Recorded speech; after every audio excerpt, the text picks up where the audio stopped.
start with our prayers.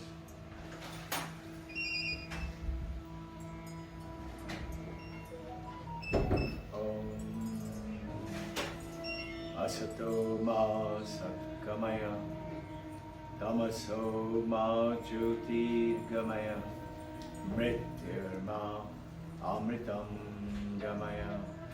Om Shanti, Shanti, Shanti. We pray to the supreme reality of this consciousness, of this Brahman. We pray to the presence of this Brahman everywhere. We pray to Sri Sri Mahavatar, Kalpa Yogi Babaji, the Deathless Master, to hold our hand and take us across from unreal to real, darkness to light, and death to immortality. We pray to Sri Krishna to awaken the consciousness, Chaitana, Chitta Suddhi, and Yogakshema Vaham Vaham. Brahma, Vishnu, Maheshwara, we pray to the Divine Mother, Mother of the Universe, Jagat Janani, to be with us, hold our hand. We pray to Sri Shilari Mahasaya, Teshwar Giri, Paramahamsa Yogananda. Pray to Swami Sri Vivekananda, Holy Mother Sharada, Paramahamsa Ramakrishna. Pray to the saints and masters of all religion of all time. Pray to the gurus of all religion. Pray to the Brahman in you and me. We all are one. Check. Today is the continuation of the talk of the last time what we did, and is focused to what is God and where is God. And what is God and where is God? You notice there is something in the Western world today, particularly in America, there is a movement, and that movement is called SBNR. Nice too. SBNR. You know what does it stand for? SBNR. SBNR. S stand for spirituality. B for but. N for no. Spirituality, but no religion. SBNR. The youngsters today, young adults, this is spirituality, yes, but no religion. Why? Religion meaning there is war, there is fight, there is always, and yours is not good, mine is better, my guru is better than, and this is the warfare going on. So there is a general movement, spirituality, but no religion. Now, we've been practicing over here. What's so great about what we are doing? Try and understand what you and I have stepped onto, what we have touched upon. We don't realize it, the infiniteness of this. It's so giant, so huge, so exciting. All we have to just dip into it. We are suffering. Sickness, disease, financial problem, relationship problem, all the problems. Everything can just go away. It just one vanish. And all those things that you dream for, that you want, that you would love to grab hold of, and you make it mine.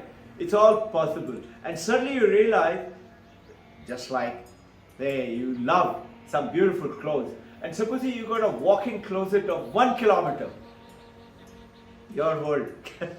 1 kilometer of new clothes. Suddenly your attachment to the clothes will go away, Take whatever you like. So take whatever you like is in this universe. What's so great about our gurus? Swami Vivekananda, Paramahamsa Ramakrishna. What message did they bring? See, if you look at it, Sister Nivedita, when you read more intensely, you start to realize Sister Nivedita is saying, listen, before Vivekananda came, before Paramahamsa Ramakrishna came, there was Veda, there was Vedanta, there was Shankaracharya, there was Bhagavad Gita, Devan Bhagavatam, everything was there. So what's so great? Why the whole world is suddenly racing for Vedanta today? You know what the speciality is?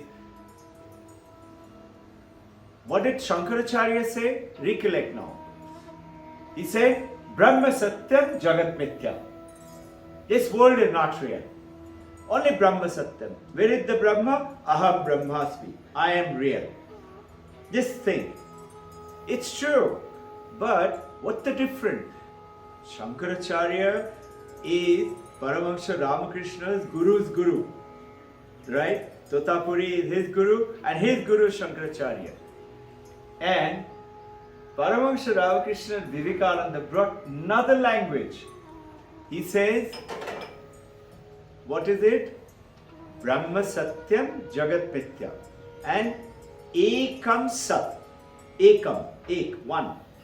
But what did Vivekananda and Ramakrishna say? Ekam Sat Bahuda Vadanti. Names are many. So one and many. This is the very special message of Vivekananda. One and many. One, like I am one, and many are one reality. They are not separate. Paramahansa Ramakrishna used to say, when I look at lots of people, even I say what? Oh my God, what crowd. And something about dirt and filth and smelling and something like that. We look at it this way. He used to say, you know this chandelier? He says that when I look at the people, I look at thousands of chandelier. That one mother, my mother, you know his famous Mother Kali, he says one mother is shining through everyone. I see this world is brilliantly lit. Can you see the perspective? Perspective of you and me and perspective of the realized master. So what you and I are doing about this? You and I have to talk about. Shankaracharya says something beautiful on this aspect what we're talking about. What is God? Where is God? And he's talking about this, one among many. He says, yes, Brahma Satyam Jagat Mithya. Jagat is not real. Jagat is what? Like a television playing, like your dream. You're dreaming the world. It is not real. If it is real, what is his point? How can it change? Reality will not change. But look at it. Our body is changing. Baby's body, teenager's body, little grown-up teenager, and then adult, and then body is changing. So Jayate, Asti, remember? Vardate, the very famous. Then Viparit Nakshate and Nashate, and gets destroyed. Body gets old and gets destroyed. How can it be? And you say, this is me, this is Robbin Ghosh. This is not you, your mind. You say, no, my mind is like this, I'm like that. You say, how can it be? Your mind, right from morning itself, how many times has it changed? How can it be changing and not changing? You have remained the same. See, when you went off to sleep, before sleeping you were waking state. You were one. You know, this is me. Robbin Ghosh is reading. Robbin Ghosh is doing something. Now you go off to sleep. Have you noticed Robbin Ghosh has forgotten his body now? You have another body. You're dreaming. And then you go off to deep sleep. In the deep sleep, what happened? Your body is also vanished. Your mind is also vanished. Your thought is also vanished. But look carefully. I have remained. How? You're in deep sleep. You don't know anything. But look, when you wake up, you say, no, I had a wonderful sleep. How? How do you know you had a wonderful sleep? Because you remain. You do not know. Who doesn't know? The mind doesn't know. Intellect doesn't know. Ego doesn't know. Memory doesn't know. Those are functions of the mind. But I is not a part of that. This is called Ekam Sat Bahuda Vadanti. And this is the wonderful thing that we wish to take it up today and take it on. Spirituality has three simple ways. And those are, you and I have been talking about. First is very simple, is bhakti, is love, where you're coming from, love for God. And through the bhakti, you start to see that the God is not by her side. So what did Vivekananda's one and many are one reality. What did it do? Look at it carefully. Suddenly, East and West met. They're not separate now. They're one reality. So, this is why Harvard Divinity School, New York University, David Chalmers, Australian, Ned Block, even Thompson, they all are talking about Vedanta. Suddenly, West and East has become. Challenger, J.D. Challenger. J.D. Challenger is one of the very famous motivational writer, American. He says, Vivekananda's first book he wrote in New York, Manhattan, it's the Raja Yoga. This is his first book. Second book was Karma Yoga, then Bhakti Yoga, then Jnana Yoga. He's saying, that is J.D. Challenger, he's saying the youth of America, the young men and women would do very well to keep at least the Raja Yoga and Karma Yoga in their pocket. Imagine, this is called East and West. Not only that, past, present and the future, they united. Vivekananda went ahead and said, the future of religion is not going to be religion. This is SBNR, spiritual but not religion. So this is the spirituality is going to come in to say Vedanta. Ekam Sat Bahuda Vadanti. Talk about any name. You talk about one name, Robbin Ghosh was a baby. So you say, that's a baby Robbin Ghosh. And little later, teenager Robbin Ghosh. Little later, Air Force pilot Robbin Ghosh. Can you understand? You're a businessman, an engineer, and a software professional. One person only, and remaining. It is like you say, waves are water. Now you and I know that waves are not water, but it is the water itself is the wave, water itself is the ocean, right? So you say, no, these waves are not waves, they're actually water. And water alone is real. So what do you say? Okay, so think about water, throw away the waves, throw away the ocean. No, you're missing the point. It is like, understand it, it is like somebody says, listen, this ornament is not real. Gold ornament is not real. That chain, that pajet, the tiara, the ring is not real. Gold is real. You say, oh, gold is real. Okay, throw away the ornament. Hey, if you throw away the ornament, gold is also gone. This is what Ekam Sat Bahuda Vadanti. Are you comprehending? This is what a wonderful, powerful language the world has certainly brought us because of the great master. This is what the great thing what our Guru Vivekananda and Paramahamsa Ramakrishna brought to the world is through many, you see one. Through that one chandelier is what? One Mother Kali. This is now thousands of chandeliers. Imagine the bright, sparkling world. So the moment you start to see that divinity in everyone, so where is God? Generally speaking, everybody will say God is in the heaven. And you'll be very happy to know Robert Browning. Robert Browning gives a beautiful poem. In his poem, Robert Browning says, God is in heaven and everything is well in this world. Beautiful statement, very simple. God is in the heaven and everything is well in the world. So theistic language, that what we are talking about. Theistic is primarily that God is up in the heaven, God is in the temple, in the church, in the mosque. Yes, God is everywhere. It says that, God is everywhere. But then you say, God is everywhere, just think, now the parody, God is everywhere, but no. God is in the heaven. When you die, then you will meet God. That means what? Just think. That means what? God is not here right now. Why God is not here right now? You're saying God is everywhere. So if God is everywhere, why not here right now?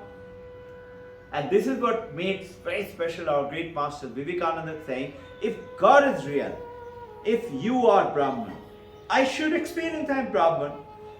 I should know I have tremendous power. I'm not a man or a woman. Yes, I play the role to the man and the woman and the father and the mother and son and the daughter and the professional and whatever. But that is like an application playing. The computer is working through the apps. Mobile is working through the app. App is not the mobile.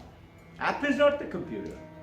They're working through it. Yes, you require it. So Vivekananda says,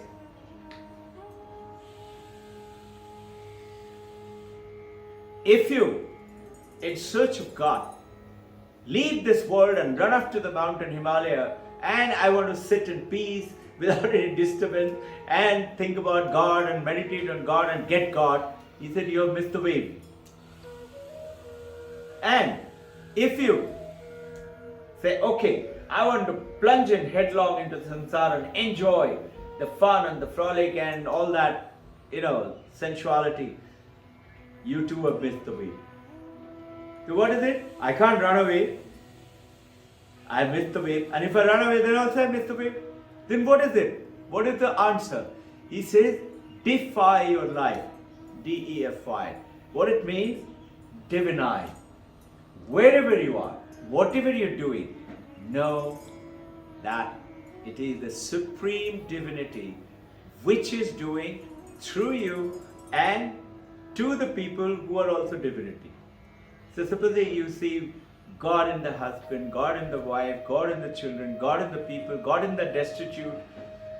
And notice all this religious drive towards, let's say, Sanatan Dharma, ashrama, serve to the poor, 4 yogas. Each one of them are actually driving towards the same principle. Bahuda vadanti. It is all alone. So, 3 principal way is bhakti, is Patanjali Yoga Sutra, yoga, which we do, Kriya Yoga, the Raja Yoga, and Raja Yoga, 108 different yoga, and Kriya Yoga is the supreme of that. And then comes the Jnana Yoga. Shankaracharya says another something very nice. The difference between one and many, very simple but very powerful, is in Sanskrit he says the difference between Jnana and Jnana. Isha Upanishad, first sloka says Isham idam vakyam. It is the God has spread himself in everywhere, in everything. Like how? Like you put a bed sheet over everybody, like that spread, like a blanket over everything. He says no.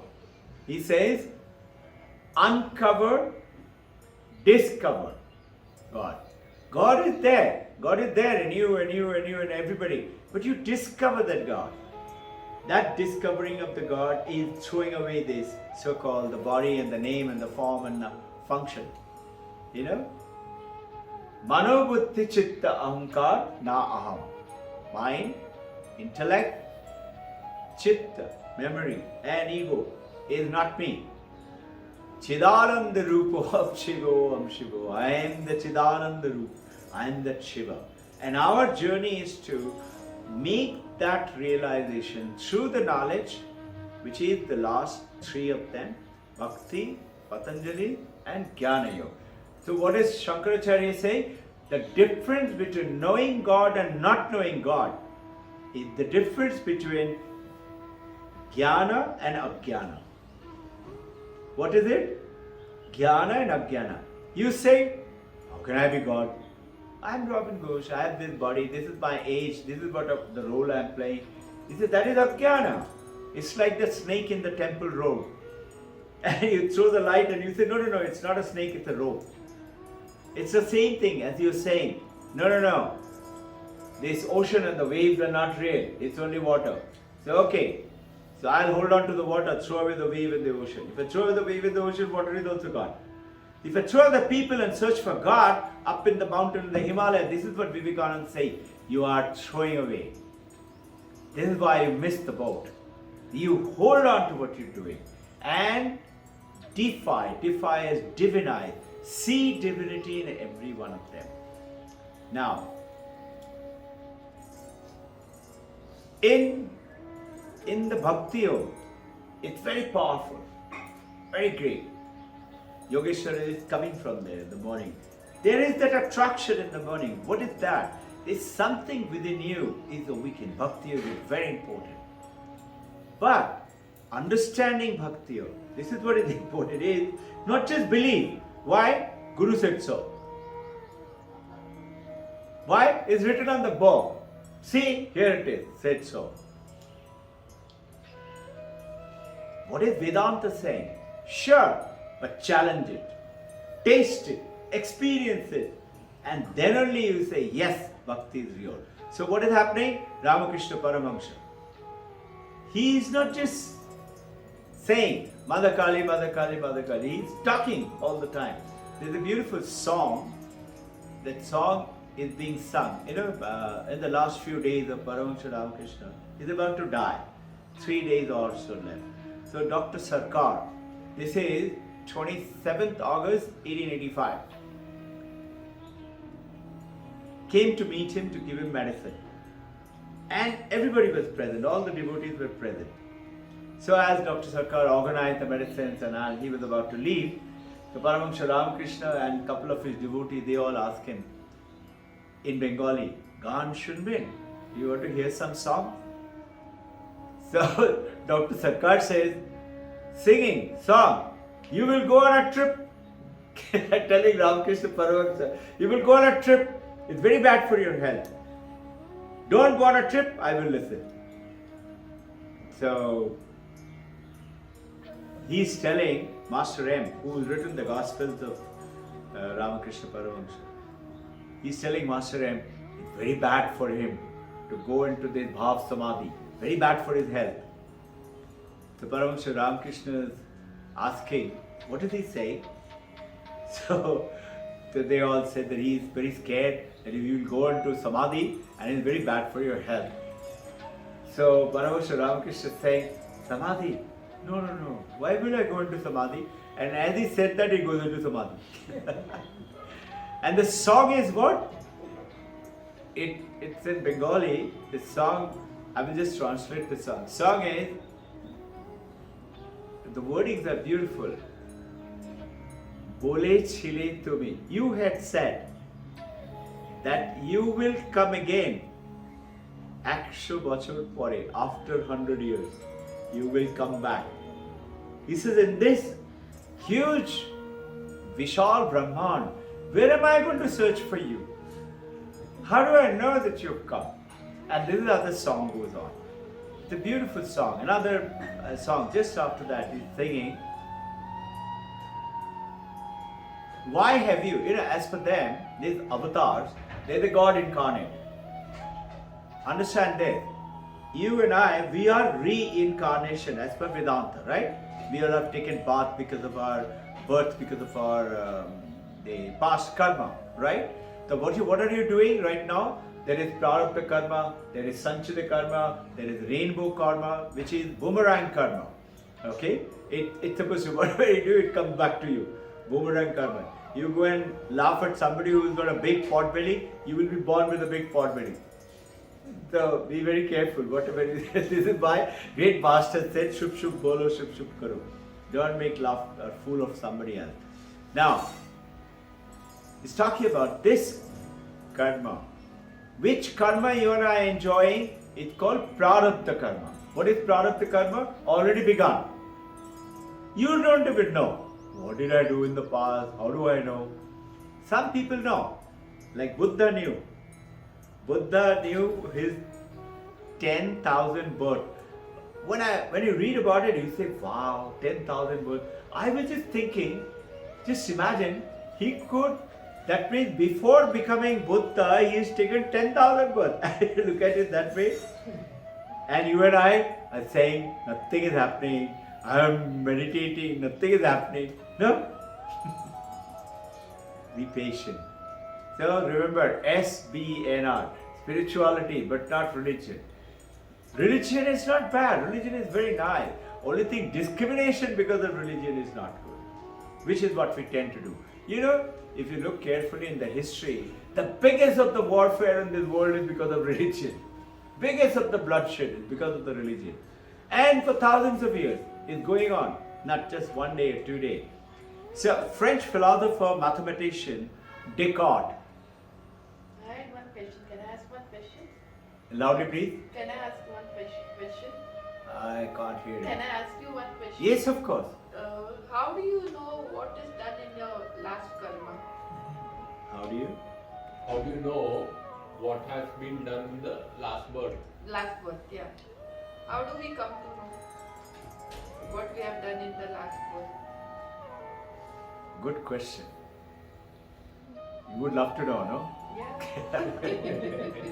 So, you look at a pond, okay? You've thrown your gold ring. I must tell you, this reminds me of a story. Trailanga Mahaprabhu. You know Trailanga Mahaprabhu?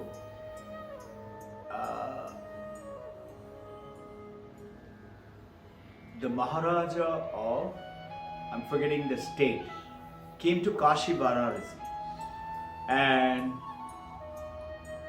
in the boat with his wife, with his couple of the Praja, was rowing and towards Varanasi.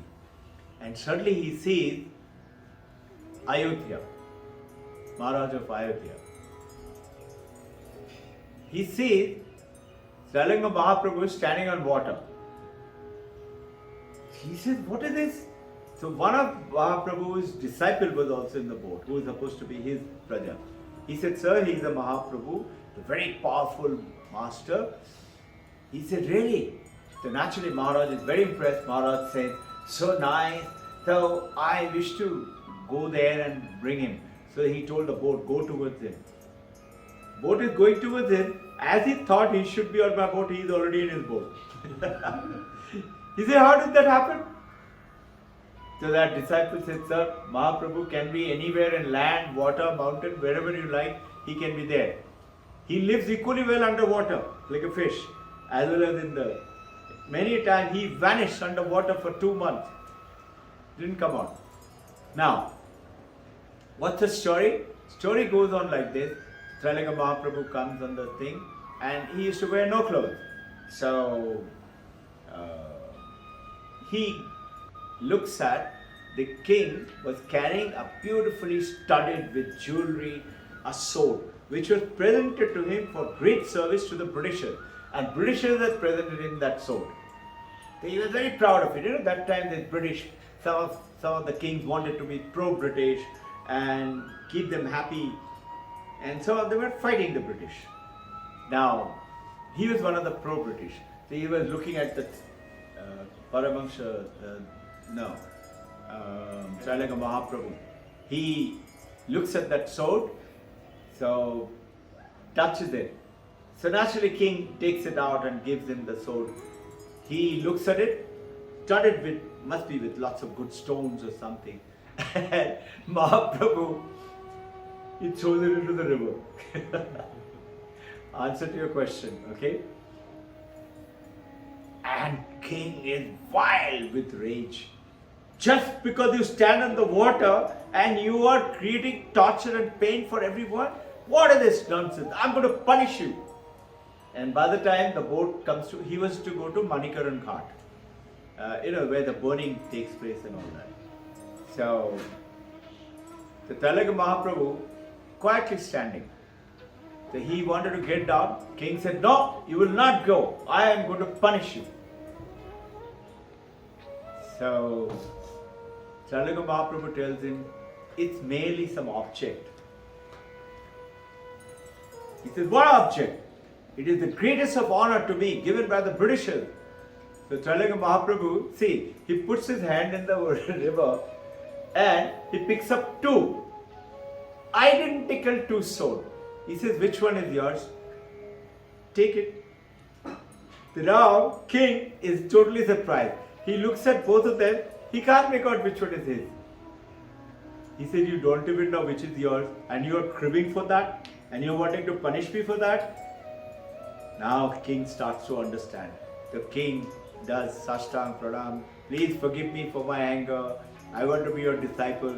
So Trailanga Mahaprabhu throws away one and he said, this is yours. Take it. So answer to your question. You throw the ring in the pond. Pond is muddy. Yeah?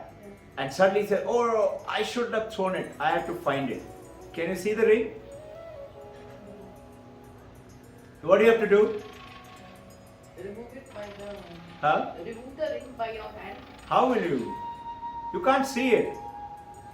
Just imagine. I don't know if you've ever done throwing some coin into the muddy river water. You must have done it in, Devaprayag and all that. People throw coins for bringing money back and Ganga Maya. You can't see it. You will keep probing around like we are probing around for happiness and joy and pleasure, not finding it, no?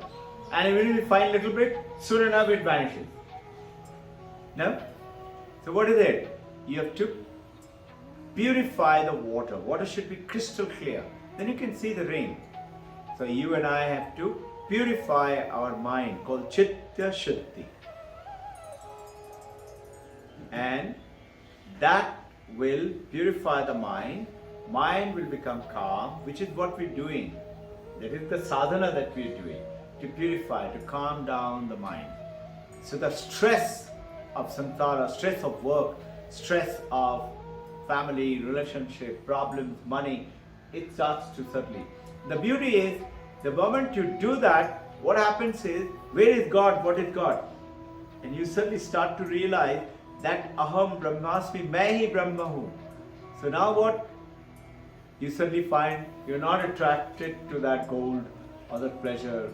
It's like, I told you, you got 1 kilometer long dresses. Anytime you want any one of them you want, you can take it. Your attachment to the dresses kind of is vanished or reduced. No? Same thing. I used to be craving chocolate. So as I was growing up, I used to think, when I grow up and earn a lot of money, I'm going to buy lots of chocolate. And actually I did. I bought, and the cupboard in the next to the bed, you will find a huge cupboard. The cupboard was stacked with chocolate from all countries. And for a few days, we enjoyed, we ate a little bit of that, we gave it and shared with everyone. It's still filled with chocolate. I don't think I've eaten a chocolate for a long time. Don't feel like. It's there. So, when your mind becomes like that and progressively calmer and crystal clear, you will see it very well. What? Everything. About what? Everybody. Not just yours. You'll be able to see it. How will you see it? I don't know. I just know that you will. Because it happens. How do you do it basically? It's very simple. Think. How does it happen? I'm trying to explain to you. A wave. Robbin Ghosh wave is playing. And so are all the waves are playing. We are all playing with each other. Okay? On the ocean. Thousands of waves. Now the ocean has become totally calm. The Robbin Ghosh wave is not there now. It merged with the ocean. No? In other words, Robbin Ghosh wave has become the ocean, and so have you and you and you and everybody. Now can you tell? This was Achula Kini. She is merged with the ocean now. And she is not only merged with the ocean at the top, she is merged from the top to the bottom, 20,000 feet down there also there is Achula. And that end, California, this end, Pakistan, same Achula. No? So how do you do it? Yoga Abhyasa. Purity of mind. Even in a joke, not telling lies. Living life for the welfare of other people. Those are the very, remember the sadhana chatushta? Viveka, Vairag, Shama, Dama, Upurati, Titiksha, Shraddha, Mumukshuttam, intense desire. You will. Many have done. One has done, why can't I? So, French philosopher and mathematician Descartes, he says, alright, there is doubt about what? Where is God? That's the question, today's topic. What is God? Where is God? Doubt. Question. He said, tell me one thing. What is that one thing in this universe? You have to answer me, okay? What is that one thing in this universe which you have no doubt that it exists? What is that? God. God.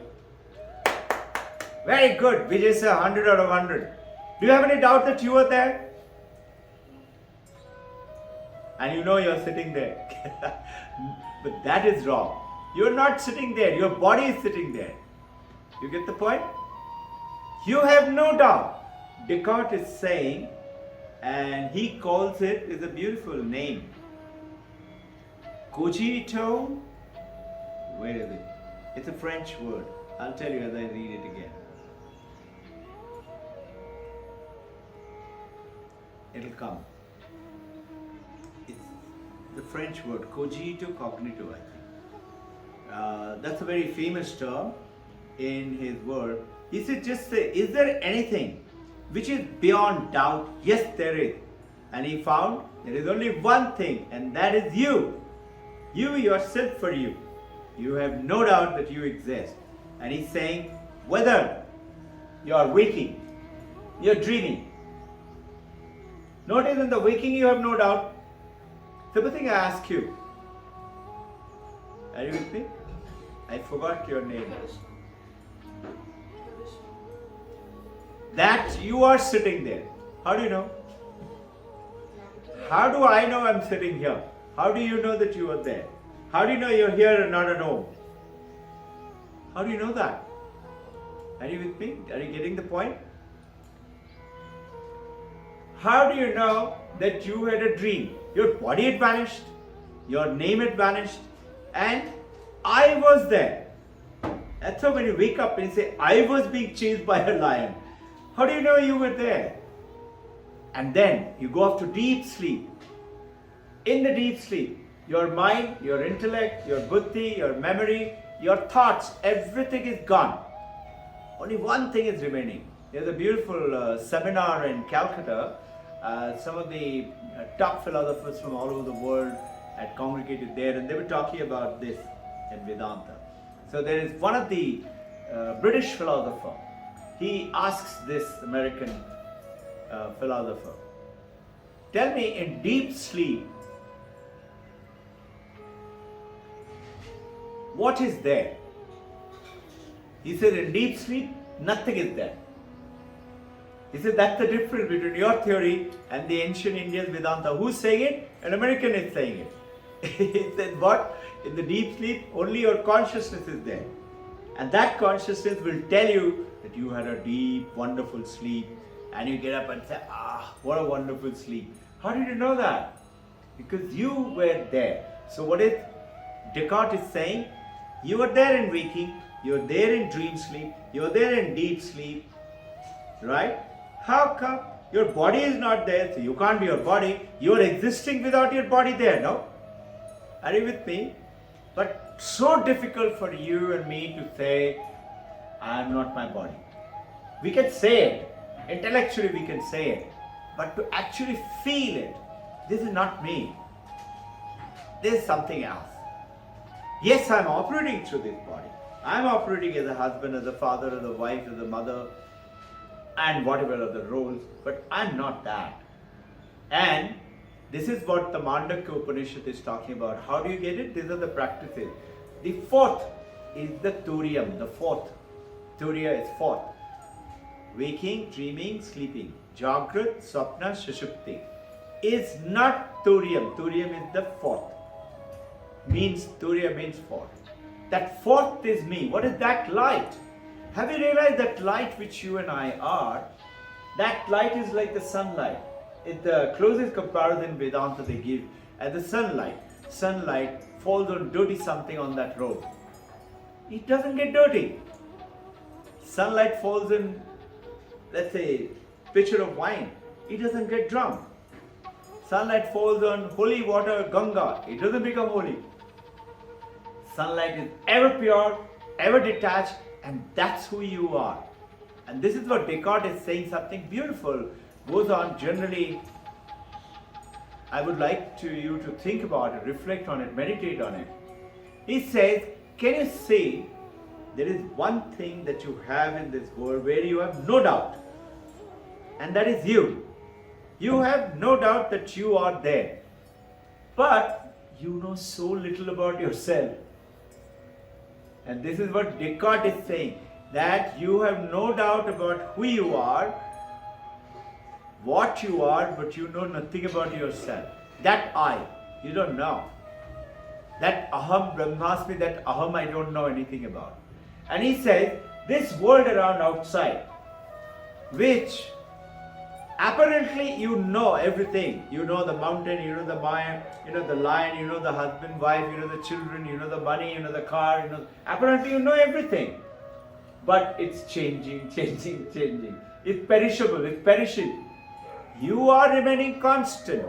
Even when your body dies, as per Vedanta, you continue to remain. You don't go. It's like this light is falling on all of us. Soon enough, after about 4 hours or so, you will go away. Light is not going to follow you. Light is not stuck to you. Light remains. Light will stay here. Isn't it? Just like that light, you, that consciousness, Chetana, always there in the universe. Body comes, body goes. Mind comes, mind goes, depending on your karma. Are you all with me? So, that unquestionable is there something in which you have no doubt. And Descartes is saying, it is called cogito ergo sum. Cogito ergo sum. Strange name. French language. It's a term he used in a word of philosophy that is very famous. Cogito ergo sum. He says, imagine a strange thing. You know about yourself, you have no doubt, but you know nothing about yourself. And you know apparently everything about you, but they're not permanent. They're going, they're dying, their marriages are broken, the children grow up and go away, baby's gone. You were a baby, but now the baby is vanished. And apparently you know so much, but you realize it's not permanent. And he goes on to say, Shankaracharya had said the same thing years ago, that the difference between this is jnana and ajnana, knowledge and not knowing. So, we talked about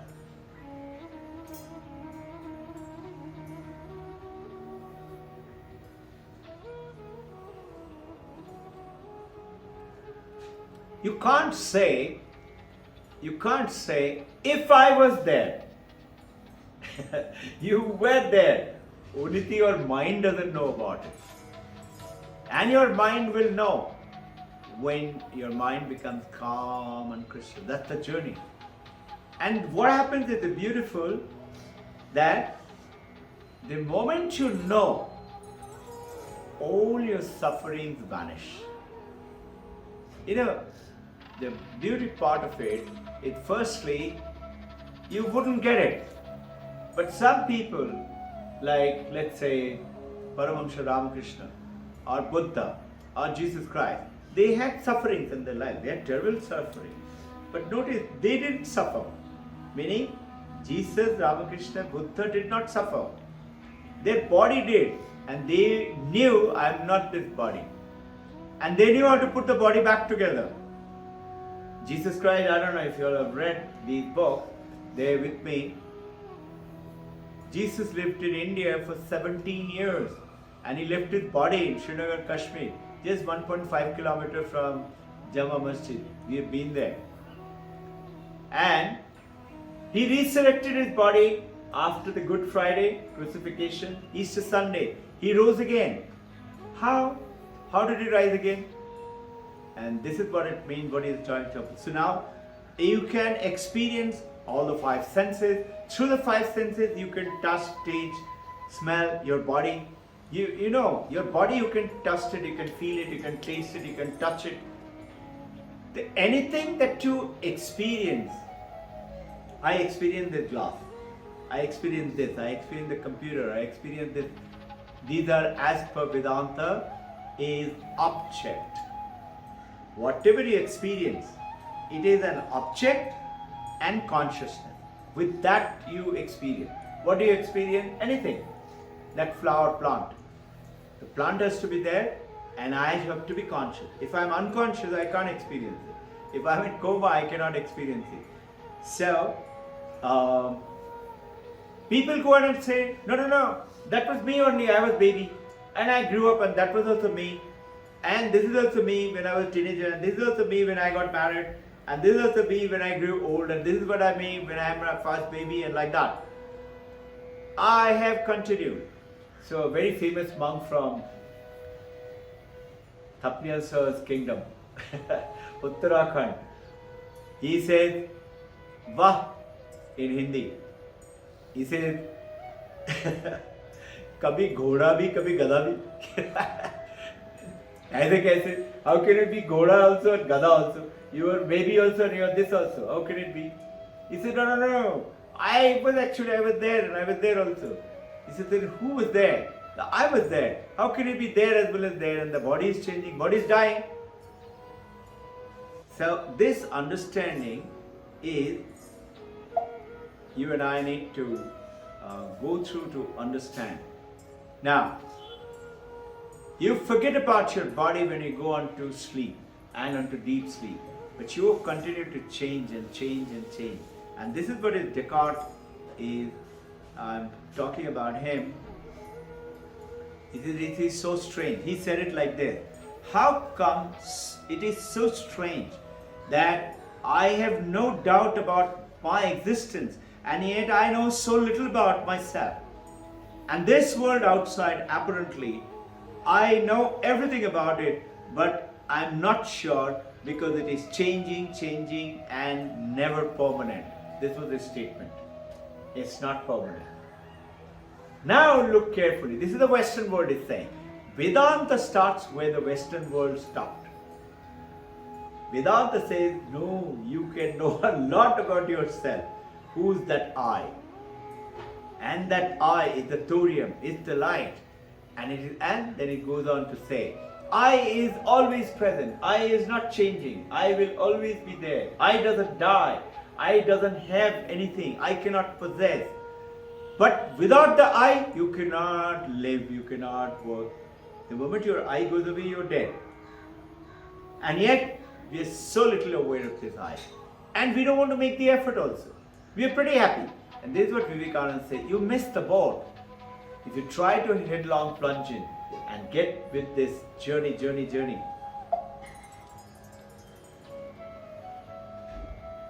So Vedanta says that it starts to begin where the Western science fails.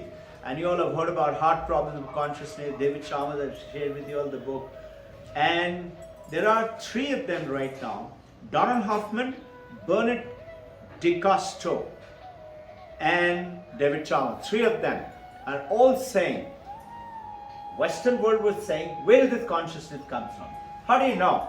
They say it's the function of the brain. When you study a lot, when you think a lot, when you know a lot, your brain gives rise to something, which is, they say, consciousness.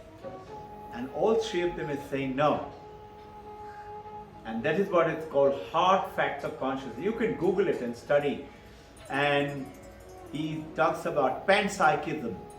They say that, he says, if you study hard enough, long enough about consciousness, you will know what consciousness is, but you will not be able to explain it. And this is what he means is hard facts of consciousness. You cannot touch it, taste it, see it. You cannot. And what is consciousness? Vedanta saying, Satyam Jnanam Anantam Brahman. Brahman is Ishvara, Brahman is God. Satyam Jnanam Anantam Brahman. Taittiriya Upanishad 4.2.2. Satyam, truth, is existence. Computer is existing. This is how we believe. Vedanta saying no. Existence is computer. Existence is you. Existence is you. Your consciousness and existence, you experience your body and your mind and your life and your whatever it is going on. When you become aware, the Paramahansa Ramakrishna became aware, Jesus Christ became aware, Buddha became aware, Vivekananda became aware, Yogananda became aware, and they were least bothered. And notice, Yogananda, when he left his body, I don't know if you read at the end of it, the autobiography, if you read it, end of it, I think page 394 or something like that. Yogananda's body, unlike others' body, for 22 days, it didn't smell, it didn't deteriorate, no mildew formed, and the morgue doctor is given that certificate. I'm amazed. How no deterioration? How that the body did not change? How did Jesus Christ resurrected his body? This is the question that you and I start to begin to understand through the Vedanta. So, the difference between not knowing and knowing is jnanam and ajnanam.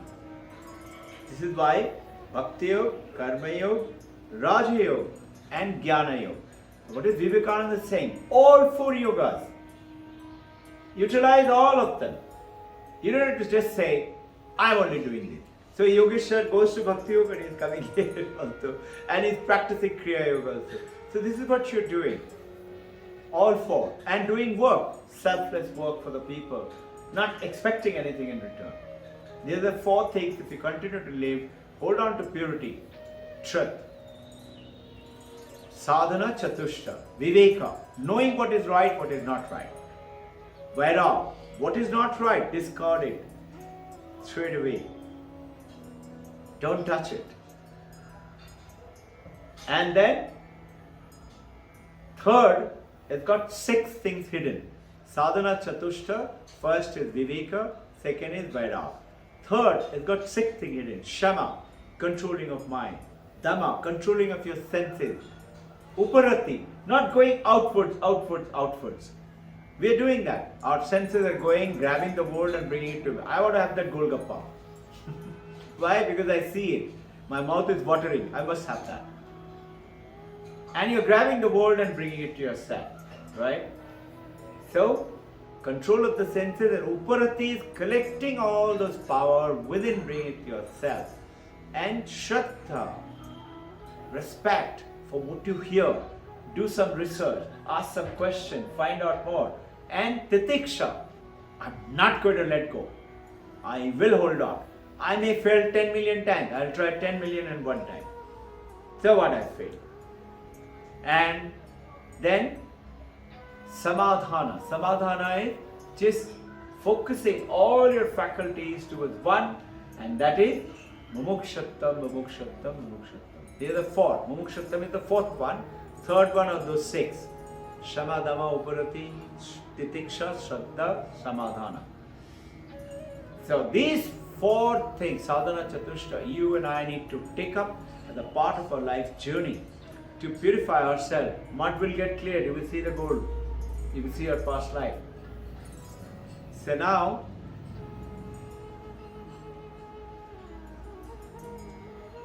that I is making the appearance in this whole world. And you know this I. You go beyond death and you realize Aham Brahmasmi, infinite existence. And beyond all suffering. This is what Krishna is telling Arjuna. That I exist in the hearts of all sentient beings. Where is God? Bahuda vadanti, in everyone. There. Ekam Sat, yes, one alone exists, but I am in everyone. Through what? Through Maya, Prakriti, Purusha. Prakriti is Maya. So the mother is the power. This is a beautiful story. Brahmananda, those of you who have seen the book, Eternal Truth is there. Eternal Truth. And this book is Eternal Companion. Eternal Companion. His book is there with every monk, lady and men in the Ramakrishna Mission Sardhamad. And it is written by Brahmananda. Actually, he has not written it with his own hand, but his disciple has written it, whatever he used to talk about. This Eternal Companion explains to you about these truths. And here, he's saying that one alone chose to be amongst many. Through what? Through the power of Maya. So the story goes in Banaras, Kashi, that time Brahmananda was there and Holy Mother Sharada was also there. And he was worshipping Mother. There is Annapurna Murti, Mother in Kashi. He was worshipping. So when he finished worshipping, so Holy Mother asked one of the disciples, go and ask Brahmananda, why is he worshipping Brahma Mother? Because he already had realized, he was already a Paramahamsa. He said, why is he worshipping Mother? As this disciple goes down and asks him, he says, very simple, because it's the Divine Mother who has the key. She is the only one who will keep you locked in with her and allow you to go out and come back. You remember the example last time we gave about the a wall which separates this part of the world and that part of the world. And people wanted to know what is on the other side of the world. So one of them climbed up and they saw three of them. And they saw the other side and he said, oh, and without saying anything, he jumped in that side. Apparently joyous, very happy. Didn't tell others. Second one said, what did he see? Let me go and see. He also climbed up. And he also said, oh, and he also climbed up. Dived in that side. That so mesmerizing beauty, something there. Third one went up. He also said, okay, now I know. And then he was about to jump in and he said, no, that will be very selfish. That means I am only going to have the fun. What about these poor people? They don't know anything. So he climbed down and he started spreading the word what he saw. Now, the topic came about in the topic, what is a realized master? So a realized master, when he goes in there, he's a realized master. But the realized master who comes back and takes everybody across is called, you and I, we say incarnation and reincarnation. We are reincarnated. Reincarnated. Incarnation is only one. That's called the avatar. So the avatar incarnation comes in. They know how to make a little hole through the wall. And they show it to everybody. Look there. Those of you remember Ramanujam's story last Sunday I talked about. I'll say it again. Paramahamsa Ramakrishna. Very few get that opportunity to get a master like that. Vivekananda said, have you seen God? He said, yes. Can you show me God? He said, yes. And he touches him and he sees. And Narendranath became Vivekananda. The whole world is changed because of you and I talking to the Vedanta. We come to know about Vedanta because of these great masters. What does he know? How to show through that hole to the other side of the world. And the realized masters, what they do, is a beautiful example. They make that hole a little bigger. So they can climb through, go to the other side and again come back. Are you with me? So yours and my journey is not to go to that other world and stay there. Vivekananda was asked by Paramahamsa Ramakrishna 2 questions. 1. Now what do you want to do after he attained Samadhi? He attained Samadhi, he stayed there for almost a day. And he said, now what do you want to do? He said, I want to stay in Samadhi. And once in a while I'll wake up, eat little food to keep the body alive and I want to stay in Samadhi. And Paramahamsa Ramakrishna scolded him. He said, I expect you to be like the tree and not for your personal pleasure. You should spread this word to everyone. And this is what he says. Second thing he said, supposing you have a bowl full of honey, nectar, divine nectar, and you are a fly. How are you going to sip? How will you sip the nectar? Like honey, very thick. So Vivekananda says, why? Standing on the lip, and I will put my mouth and sip little. Paramahamsa Ramakrishna said, no. Why? He said, because if I dive in, I will die. You know, you've seen the flies and ants, they die in the honey and thick juice and all that. So Paramahamsa Ramakrishna said, no, this is not that honey, that nectar. This is divine nectar. You will be rejuvenated if you dive in. Just have faith and dive in. And this is what we need to do to understand this journey. So, in the heart of all, Krishna is telling. Now, for yoga, so many gods and goddesses, somewhere in the heaven. When you die, if you're a good girl, good boy, you will meet, like that. So the question is now, how do I practice? What should I do? To the ancient India came about called Ishta Devata. Now you notice there is a lot of warfare talk goes on. What is this? You've got gods and goddesses, 33 crores of gods and goddesses. How can it be? How can it be? God is only one. And there is a quarrel, warfare goes on. A beautiful statement I read in the Vedanta. It's so powerful. Statement says, do you know why Hindus worship so many gods, stones? Can you see so many stones there? Why do we worship them? Beautiful statement and brings such clarity. He says, Vedanta says, you say God is everywhere. But he said, no, God is in the heaven. When you're a good girl, good boy, then you will meet God in the heaven. God is in the temple. You go to the temple, go to the mosque, go to the church.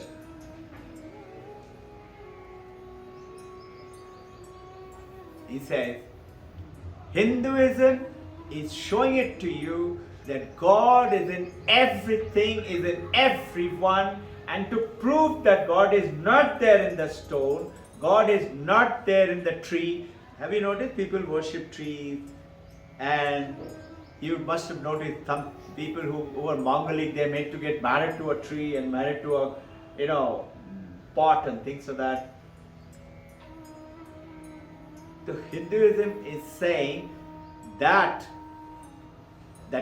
God is not there in a stone, in the brass image, in that wooden image, in that earthen image. To prove it is wrong is doing that worship. That God is everywhere. To prove it is wrong, it is not correct. Where is it God not there? So Swami Ashokananda, he was in California. He made a beautiful statement. He said, you ask where is God? What is God? He said, foolish question. He said, what is God? Where is God? It's foolish question. So our topic today is Smitherin. He said, where is not God? You tell me, which is that which doesn't have God? Which is that which doesn't have consciousness? Vedanta theory. Even this table, apparently unconscious. But no, this also has. Only thing, the understanding for you and me, you and I have a sukshma sharira. Mano buddhi chitta ahankar. Those four things. That is our sukshma sharira. And physical sharir and karana sharir. These are the three sharirams that we have. And we have all three.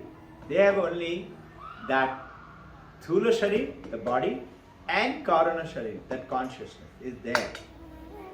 And this is why you will find that Shiva Ling is worshipped or a statue. He said, who says it is not there? So the story, Ramanujam lived 120 years, started off Sankhya Yoga. He is the originator about 1000 years ago, 400 years after Shankaracharya.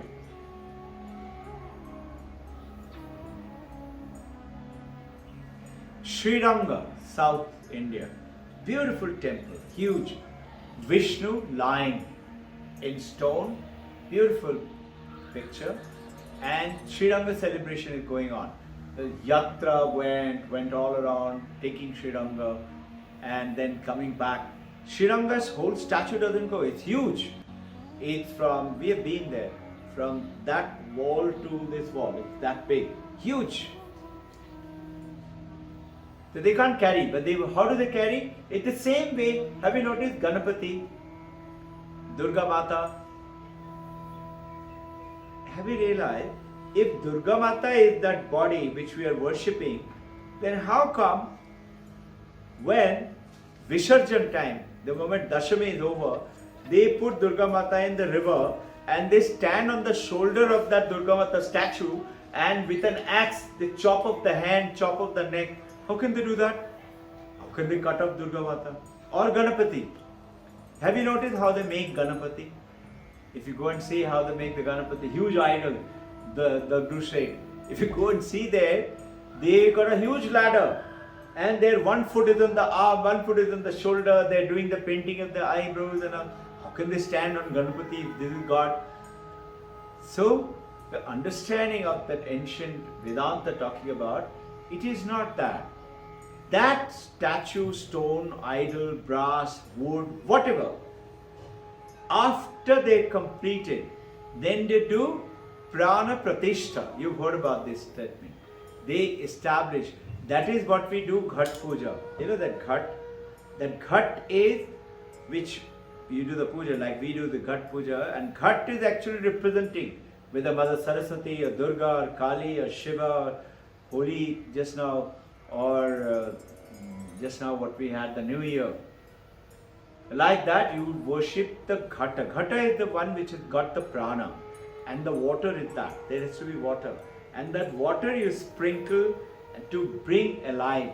And then before Visarjan, you once again take away that prana.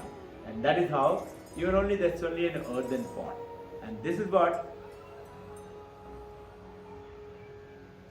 comes in. So all these gods and goddesses, so many religions, what should I practice? Which religion should I practice? So it comes in the very famous term called Ishta Devata. You have an Ishta Devata. Each family has Ishta Devata of whatever religion. And whether with a form or without a form. But Ishta Devata is still there. And whether Judaism or Islam or something, apparently no form. But like, if you see, that's Kaaba stone, no? There's a Kaaba stone there. That's a representation of the Allah's work there. So, now, in this, Upasana is taught and the meditation is taught to the Ishta Devata. And where is Ishta Devata? In many forms. Where is consciousness? In everything. This is the journey. And this is why that Ekam Sat Bahuda Vadanti. Durga Mata, you're doing the worship. Infinite being is one being. But it can be expressed in many different ways. Being is one, but express it in many ways. So, worshipping God as Shiva, as Shakti, as Durga, as Kali, what objections can I have? Think, you're a girl. You can play a student's role, a daughter's role, a mother's role, a wife's role, a friend's role, a professional's role. So many roles you're playing. You're one girl. You're a man. You can play the father's role, son's role, professional's role, friend's role, doctor's role, engineer's role, or a husband's role, whatever. One person, one father, one that I is playing so many roles. So what Vedanta is saying, that look, one person is playing so many roles as a girl, as a man, as a child, so many ages, so many I is there. Why can't God play? Why can't God become sometimes Muhammad, sometimes Jesus Christ, sometimes Allah, sometimes Krishna, sometimes Mother Kali, sometimes Durga? God's choice. What objections do you have? So understanding what is God, where is God? We worship God in so many forms. And Father in heaven, Allah, and we have no intrinsic in the Vedanta oppositions to anything. And this is what we teach in our school, is respect all religion, know all religion, worship all religion, and practice your own. Whatever you like, whatever you believe, whatever excites you more, go ahead and do that. Then the question arises, if so many, which one should I practice? Very simple. Through 4 yogas, Ishta Devata. Take your Ishta Devata and practice. And then when you become, as per Vedanta, one with Ishtadevata, you and Ishtadevata are not separate now. They're one. Wave and the water of the ocean have become one. Wave and the ocean has become one. And ocean and the wave is not ocean and the wave, it is water. So, you and I are not this little body, we are consciousness. That which was paijib has become earring, earring has become necklace. It's the same gold which has been melted. You say, oh, ornaments are real. No. You say gold is real, ornament is not real. Throw away the ornament. Gold is also gone. Are you with me? Are you trying to understand now? What is our journey then? Understanding this. One other thing I would like you to, in the Ishtadevata concept of these prayers, just touch upon it, and we will start today and do a little longer meditation. Now, there are varieties of forms of the divine without any fanaticism, without any limitation, without any exclusivity, and that is called the benefit of learning to concentrate through meditation. That concentration on one form. That form can be that flame of the lamp, can be that light, can be the face of your Ishtadevata, can be the feet of your Ishtadevata, can be the whole form of your Guru, can be anything. You choose, and you choose. The choice is given to you. And now comes in the prayers. You know, in the prayer, there are 4 tips given in the Vedanta. Whenever you are praying, it is not true that God doesn't hear my prayer. Somebody went and told Paramahansa Yogananda, my son has got fever for 7 days, please pray for him. He said, I will certainly. Why aren't you praying for him? Sir, my prayer doesn't work. It's there in autobiography. Paramahansa Yogananda says, you know what? I also started when my prayer never used to work. But I know my prayers work now. Why don't you start praying and come from there to here, where I am now?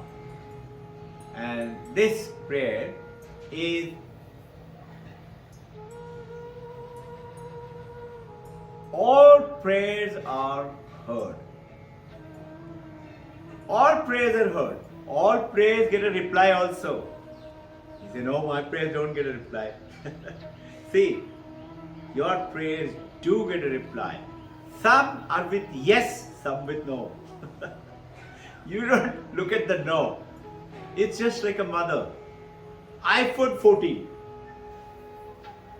You say, beta, not iPhone 14 now. Now I'll give you a smaller one. Mother is not given iPhone 14. Doesn't mean mother did not hear. Mother heard it. But mother chosen not to give. So similarly, God knows what is good for you and good for me and decides to give it. Now in this, to make your prayer very effective and successful, there are 4 tips. First is, pray with absolute 100% emotion. Emotion, feeling, tears in your eyes. So if you're listening to some song or listening to some talk or doing prayer, and if you start crying, no, now you're becoming very close to God. So one lady, Italian film actress in California, one of the Swami was giving a talk. She said, no problem. I can cry like that. She's an actress, no? So 3 days later she comes back and she says, what is this, Swamiji? Nothing happened. I cried and cried and cried the whole day. Nothing happened. It's not that crying. It's not that, makeup crying. It's not putting some eye drop or glycerin in your eyes and make it cry. It is with emotion, with feeling, with your heart. So first step. Second, somebody came yesterday, day before. He's a Gujarati gentleman, very nice gentleman. He's supposed to be a interior decorator. And he came to see our house. As he walked in, he stood there for a while. I'm talking about Mama Vinod's shop.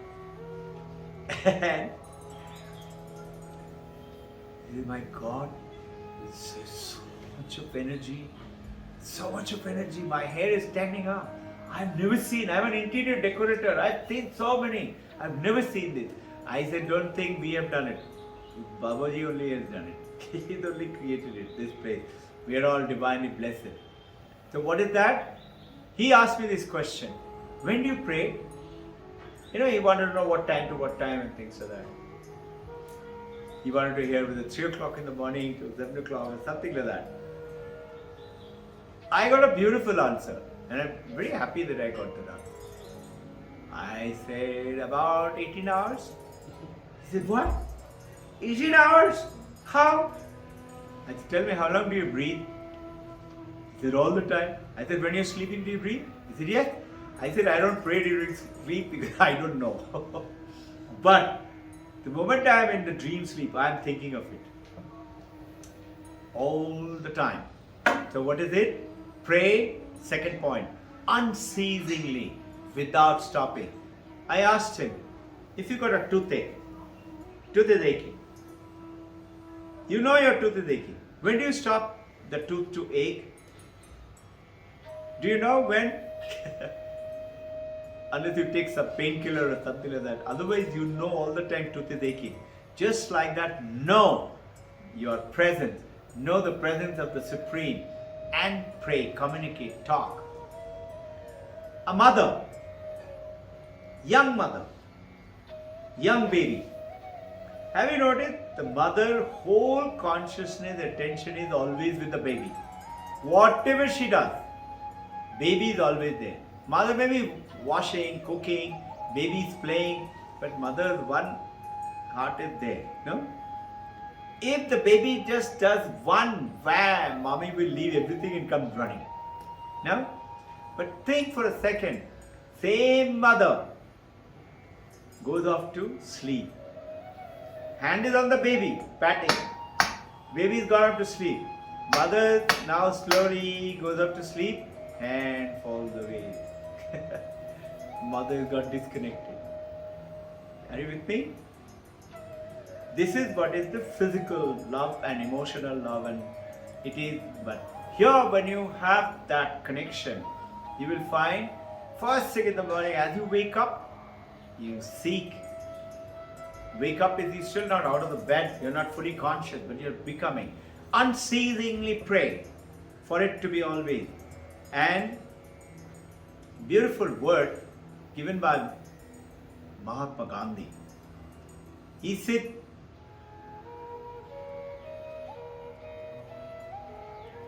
pray without words maybe, but not without heart. Pray without words. Pray without words maybe, but not without heart. He says, pray with heart. Can be without word. And these are the three, now third one.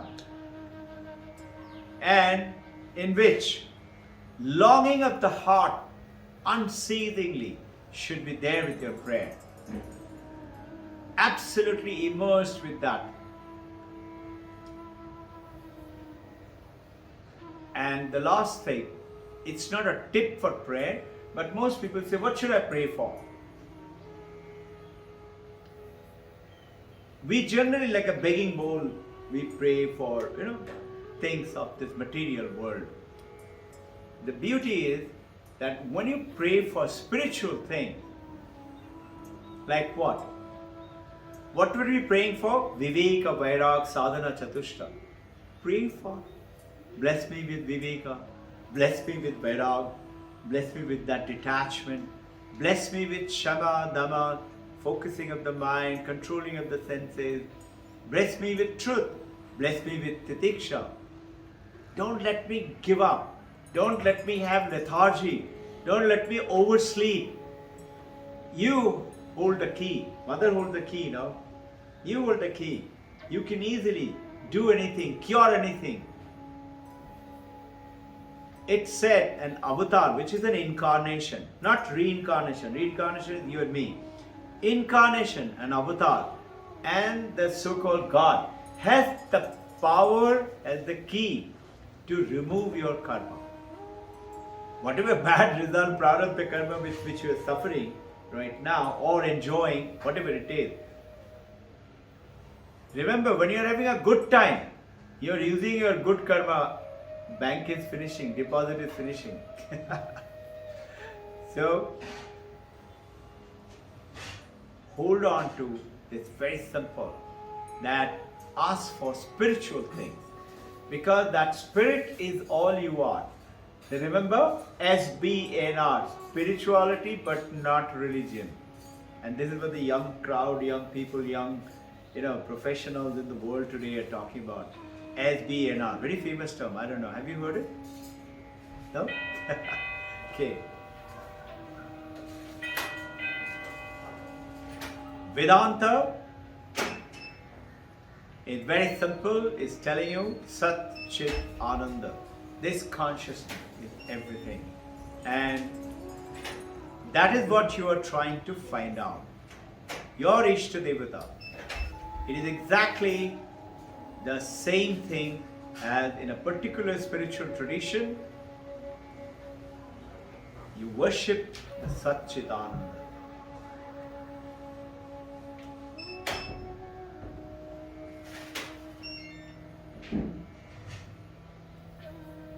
Problems are there. But when you attain moksha, you go beyond the problem. Ramakrishna's hand is broken. Paramahansa Yogananda's leg is broken. That didn't heal just because he's Paramahansa. But it didn't affect him. Very famous story. Hari Maharaj, Turyananda. He had a carbuncle. Very painful, big boil. The doctor came those days, 150 years ago. He said, I have to operate it, remove it. Let me give you some anesthesia. He said, no, you can go ahead and operate. He said, Maharaj, it's going to pain. He said, it's okay. He was talking to the devotee. He kept on talking. He operated, bandaged it, gone. Didn't say anything. Next morning, the same doctor came back to clean up that operation. It's a very famous story. And a story meaning it actually happened. He came to, and he was talking to again devotees. He came, he didn't say to Maharaj anything. He just came, sat down, and he started opening the bandage. And as he opened, naturally it must have stuck to the wound. So as he pulled it out, because he doesn't get any feeling, and this Maharaj, yo, you cried like that. Doctor is surprised. He said, Maharaj, I cut open, removed that wound yesterday, you didn't do anything. How come today you're crying? And he says in Bengali, Aage bolbe to, pehle batana chahiye. Then what will he do? He'll remove that mind from that. This is the power that you gain as you're doing it. And as you attain that same moksha, freedom from the cycle of birth and the death, you are still in this world, but you continue to play the role both sides. You go to the wall on the other side and come back, and it doesn't affect you anymore. It is like oil in the water. It is there in the water, but it doesn't get mixed up with the oil. And if you try to break it up, I don't know if you've done, we used to do it, put little oil and break it. It will splatter all over, become little globules, or like mercury. If you drop mercury on the floor, it will not mix up. It will still stay separate, become fragmented, not really breaking. And each one of the mercury has the same property as the other one. Each one of that oil bliss. So you attain a blissful state.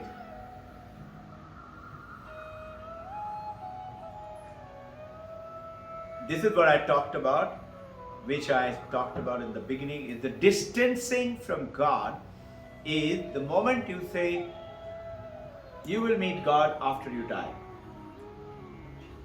A big billboard in America, Europe, you will find.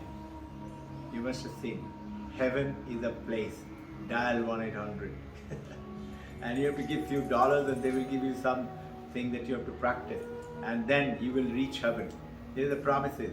The very nice thing is that you cannot come back and catch them because you are already dead and gone.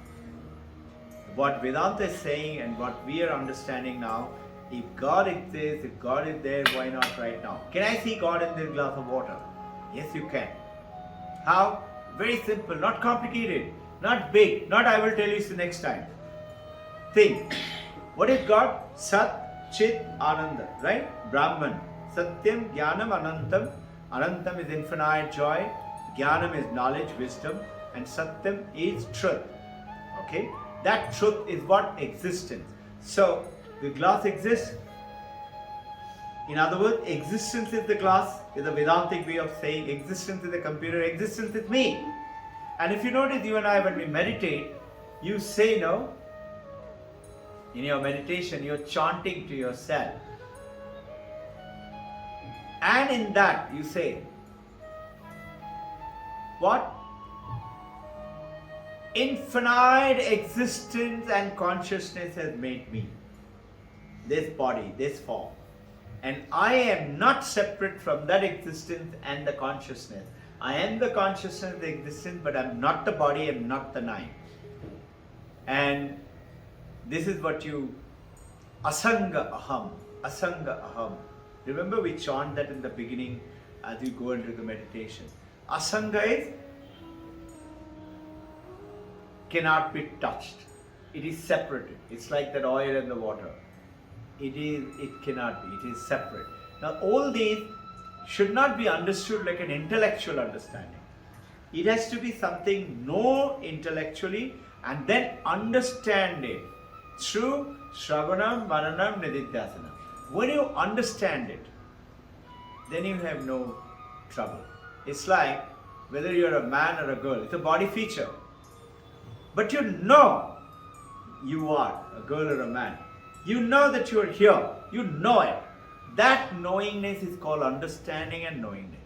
Bring that knowingness within through the knowledge, through the intellect, etc., through the mind. But now you go into the other periphery. I just know it. I know it. Somebody comes and tells Yogesh, you have no faith in Babaji. What will he do? See what's he doing? He's just smiling. But somebody comes and tells you and me, you have no faith in God, and you say, how do you know? We start fighting with them. No? But when you truly know and understand, you will just smile and say, maybe. Okay. No? Yogesh sir? Archa Avatar. Last thing, and then two things. Archa Avatar. In a Ramanujam, 1,000 years before, some of you were not present, so I'll repeat that story. Last time I talked about it. Let's see if Yogesh sir remembers it. This Sriranga avatar, that stone image I was telling you, we worship Ramanujam along with the devotee. They finished the march and came back. And as they were standing and the worship is going on, and you know the South Indian temple, those of you been there, it's very dark. There is no bright lights and things like that inside, but there are thousands of lamps and big lamps. They're not little lamps, they're big lamps. The fire is about that big and it's really burning and throws lots of beautiful light, also shadow. And now they see there is one man, young man, well built, muscular looking. He's standing with an umbrella over a girl. Girl is very pretty and he's holding the umbrella and looking at the girl's eyes like that. So everybody's saying, what is this? Terrible behavior. In the temple, looking at girl, he should be looking at God. Other people are talking to each other. But Ramanujam didn't get disturbed. Ramanujam told his disciples, go and call him. So they said, oh my God, now Ramanujam is going to fire him in the temple. There is going to be unpleasantness. Anyway, Gurudev has said, so they go and call. So he comes. So Ramanujam asked him, what's your name? He said, my name is Dhanurdas. Actually happened 1,000 years ago, 1,000 years ago. Dhanurdas. He said, okay. So Dhanurdas, what do you do? He said, I'm a wrestler, bodybuilder. He said, okay, why are you looking at that girl? Ramanujan asked him directly.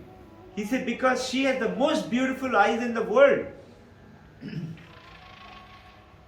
Ramanujan shakes his head. He said, if I am there to show you a pair of eyes more beautiful than her eye, would you like to see it? Dhanudas said, yes. Ramanujan asked, what's her name? He said, Himamba.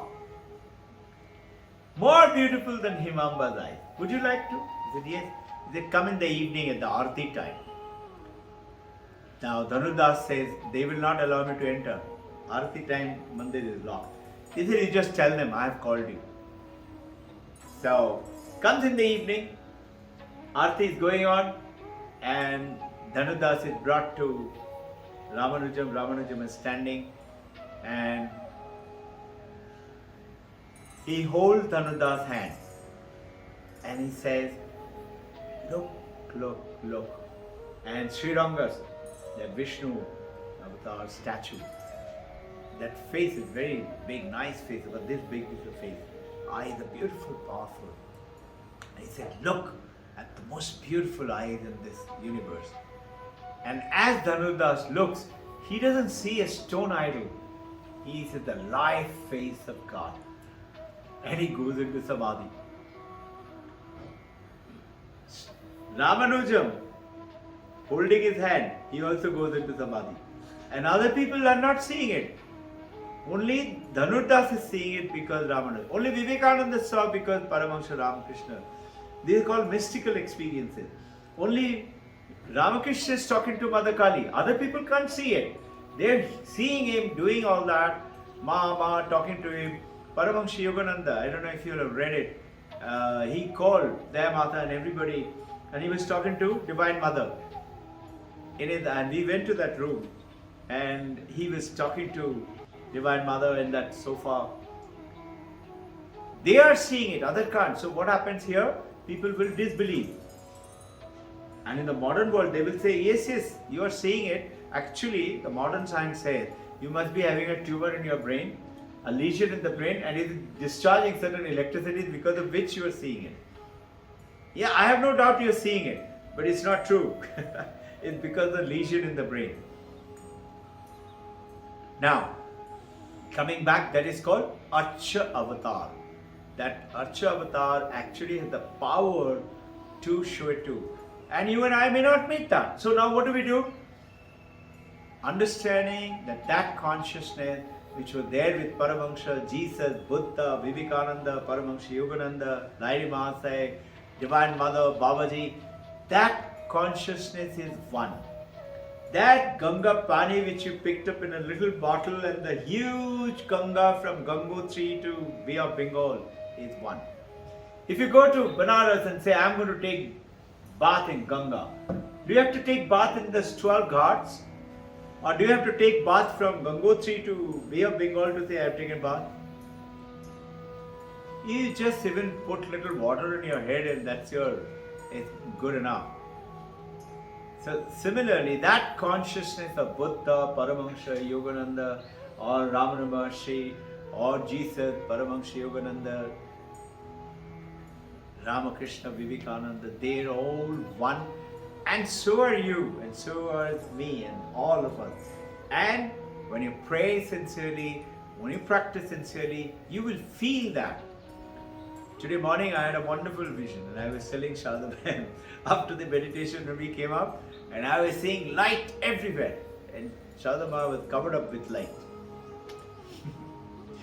You will also see this light, you will hear this automatically beautiful Omkar Dhvani going on. I'm not great. Vivekananda is not great. Buddha is not great. You are not great. All of us are great.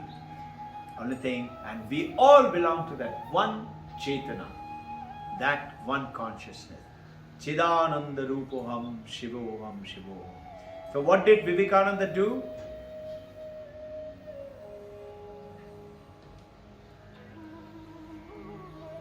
He says, revising, Shankaracharya says, Brahma Satyam Jagat Mithya. And his disciple, Ramakrishna Paramahamsa and Vivekananda said, the repetition of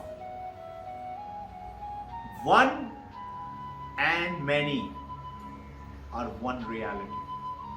Ekam sat bahuda vadanti. So many and one. That God and many, they're not separate, they're one. And then only you start seeing this divinity in everyone. Our journey is to see that. Automatically we become caring and intense.